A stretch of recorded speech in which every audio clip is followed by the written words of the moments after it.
মায়ের সেবা করার কারণে ছেড়ে গিয়েছে বউ, চলে গিয়েছে চাকরি, তার প্রতিদানটা কেমন হবে? দিনরাত মায়ের সেবা করত বলে রাগ করে চলে গেছেন স্ত্রী।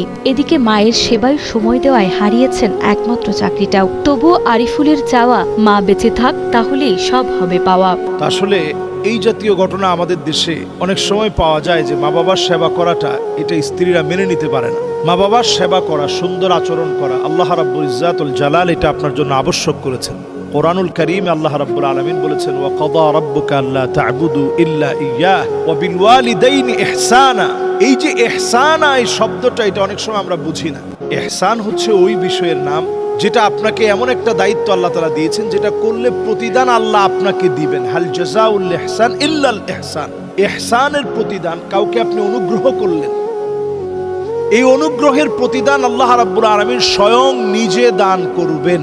তাহলে অনুগ্রহ করা, মা বাবার সাথে সুন্দর আচরণ করা, তাদের দিকে রহমের দৃষ্টিতে নজর খাই করা, এটি অত্যন্ত সওয়াবের কাজ।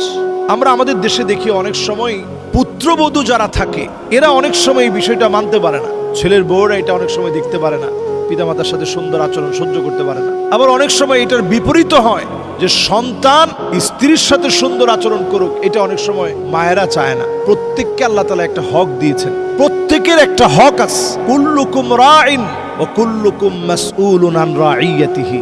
আমরা প্রত্যেকেই দায়িত্বশীল।